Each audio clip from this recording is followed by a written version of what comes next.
ವೃತ್ತಿಕ ಅಧ್ಯಾಯ 6 ಪೂರ್ಣ ಹೇಳಿದ ಕಥೆ ಕೇಳುತ್ತಿದ್ದ ಅಜಯ್ ಕಥೆ ಅರ್ಧಕ್ಕೆ ನಿಲ್ಲಿಸಿ ಅವನು ಕೊಟ್ಟ ಅವನಾಗಿಯೇ ತೆಗೆದಿರುವ ವೃತ್ತಿಕಾಳ ಫೋಟೋ ನೋಡುತ್ತಾ ಕುಳಿತಿದ್ದನು.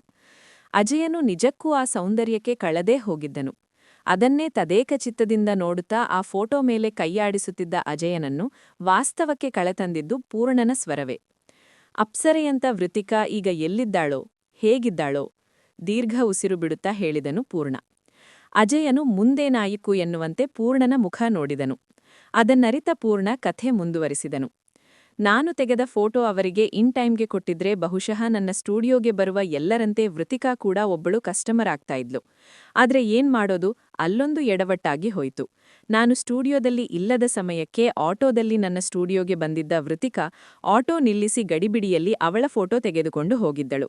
ಅವಳ ಗಡಿಬಿಡಿ ನೋಡಿ ಅಂಗಡಿಯಲ್ಲಿದ್ದ ಹುಡುಗ ಬೇರೊಬ್ಬರ ಫೋಟೋ ಅವಳ ಕೈಗೆತ್ತಿದ್ದಾನೆ. ನಾನು ಮೊಬೈಲ್ ನಂಬರಿಗೆ ಹಾಕಿರುವ ಒಂದಿಷ್ಟು ಫೋಟೋಗಳಲ್ಲಿ ತನಗೆ ಬೇಕಾದದ್ದನ್ನು ಆಯ್ಕೆ ಮಾಡಿಕೊಂಡವಳು ಆ ಕ್ಷಣಕ್ಕೆ ಹುಡುಗನು ಕೊಟ್ಟ ಫೋಟೋ ನೋಡದೆ ಹಣ ಕೊಟ್ಟು ಹೋದಳು. ನಾನು ಪುನಃ ಅಂಗಡಿ ಒಳಗೆ ಕಾಲಿಡುವಾಗಲೇ ಬಂದ ಕರೆ ಸ್ವೀಕರಿಸಿದೆ. ನನ್ನ ಹೆಸರು ಬರೆದ ಕವರ್ನಲ್ಲಿ ಇನ್ಯಾರದೋ ಫೋಟೋ ಇದೆ ಸರ್ ಎಂಬ ಸ್ವರ ಕೇಳಿ ನಾನು ಆಲೋಚಿಸತೊಡಗಿದೆ. ನೋಡಿದರೆ ಕವರ್ ಮೇಲೆ ವೃತ್ತಿಕಾ ಎಂದಿದ್ದರೂ ಕವರ್ ಒಳಗೆ ಯಾರದ್ದೋ ಫೋಟೋ ಇರುವುದು ಸ್ಪಷ್ಟವಾಯಿತು. ಅಂಗಡಿ ಹುಡುಗನಿಗೆ ಒಂದಿಷ್ಟು ಬೈದೆನು. ನಂತರ ವೃತ್ತಿಕಾಳಿಗೆ ಫೋನ್ನಲ್ಲಿ ಸಮಾಧಾನ ಮಾಡಿದೆ. ಧಾರಾವಾಹಿಗೆ ಫೋಟೋ ಕಳುಹಿಸಲು ನಾಳೆಯೇ ಕೊನೆಯ ದಿನ, ಹಾಗಾಗಿ ಇಂದೇ ನನಗೆ ಫೋಟೋ ಬೇಕು ಎಂಬುದು ಅವಳ ಆಜ್ಞೆ ಹಾಗೂ ವಿನಂತಿ ಕೂಡ ಆಗಿತ್ತು. ಅದಕ್ಕಾಗಿ ಇನ್ನೊಮ್ಮೆ ತಾನೇ ಬರಲು ಆಗದು ಎನ್ನುವುದು ಮಾತ್ರ ಕೇವಲ ಆಜ್ಞೆ ಎನ್ನುವುದು ತಿಳಿಯಿತು. ಬೇರೆ ಮಾರ್ಗವಿಲ್ಲದೆ ಮಾಡಿರುವ ಎಡವಟ್ಟು ಕೆಲಸಕ್ಕೆ ನಾನೇ ಅವರ ಫೋಟೋ ಹಿಡಿದು ಅವರು ಹೇಳಿದ ಅವರ ಬೊಟೀಕ್ ಶಾಪ್ ಕಡೆ ಹೊರಟೆ.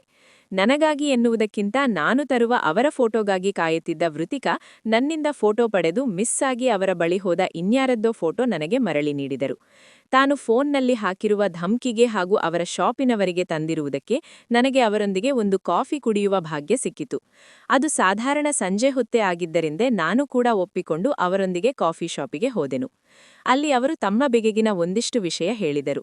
ಅದ್ಯಾವುದೂ ಕೂಡ ಉದ್ದೇಶಿತ ಮಾತುಕತೆ ಆಗಿರಲಿಲ್ಲ. ಬದಲಾಗಿ ಆ ಕ್ಷಣಕ್ಕೆ ಸಮಯ ಕಳೆಯಲಷ್ಟೇ ಕಾರಣವಾಗಿತ್ತು. ಅವರೇ ಹೇಳಿದಂತೆ ಅವರು ಮೂಲತಃ ಕರಾವಳಿಯವರು. ತಂದೆ ಕಾಲದಿಂದಲೇ ಬೆಂಗಳೂರಿನಲ್ಲಿ ನೆಲೆಸಿದ್ದಾರೆ. ತಂದೆಯ ಕೆಲಸಕ್ಕೆ ಅನುಕೂಲ ಆಗುವಂತಹ ಕೆಲವು ಕಡೆ ವಾಸ ಕೂಡ ಆಗಿತ್ತು. ನಂತರ ತಂದೆ ಹೋದ ಮೇಲೆ ಪೆನ್ಷನ್ ಹಣದಿಂದ ಓದು ಮುಂದುವರಿಸಿರುವ ಬಗ್ಗೆ ಹೇಳಿದ್ದರು. ಅವರು ಅಷ್ಟೆಲ್ಲ ಹೇಳಿದ ಮೇಲೆ ನಾನು ಕೂಡ ನನ್ನ ಹೆಸರು ಪೂರ್ಣೇಶ್ ಅಂತ ಸುಮಾರು 10 ವರ್ಷಗಳಿಂದ ಬೆಂಗಳೂರಿನಲ್ಲಿ ಇರುವ ಬಗ್ಗೆ ಹೇಳಿದೆ.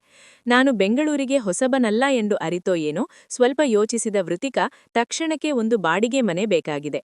ಸದ್ಯಕ್ಕೆ ಈಗಿರುವ ಮನೆಯಲ್ಲಿ ನೀರಿನ ಸಮಸ್ಯೆ ಇದೆ. ಅದೂ ಅಲ್ಲದೆ ಫಸ್ಟ್ ಫ್ಲೋರ್ ಆದ ಕಾರಣ ತಾಯಿಯವರಿಗೆ ಮೇಲೆ ಕೆಳಗೆ ಹತ್ತಿ ಇಳಿಯಲು ಸಮಸ್ಯೆ ಆಗುತ್ತಿರುವ ಬಗ್ಗೆಯೂ ಹೇಳಿದರು. ಸಮಸ್ಯೆಗೆ ಪರಿಹಾರ ಎಂಬಂತೆ ನಿಮಗೆ ಪರಿಚಯ ಇದ್ದ ಯಾರದಾದರೂ ಬಳಿ ಬಾಡಿಗೆಗೆ ಮನೆ ಖಾಲಿ ಇದ್ದರೆ ಹೇಳಿ.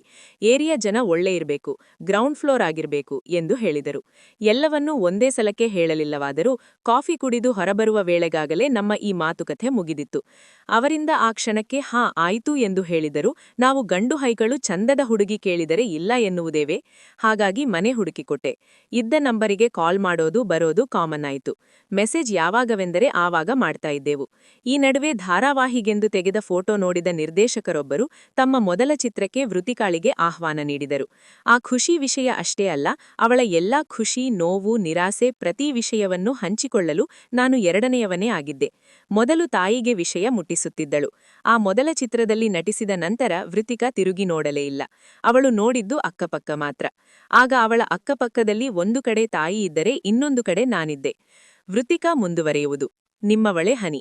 ಈ ಸಂಚಿಕೆಗೆ ಸಂಬಂಧಿಸಿದಂತೆ ನಿಮ್ಮ ಅನಿಸಿಕೆ ಅಭಿಪ್ರಾಯಗಳನ್ನು ತಪ್ಪದೆ ಕಮೆಂಟ್ ಮೂಲಕ ತಿಳಿಸಿ.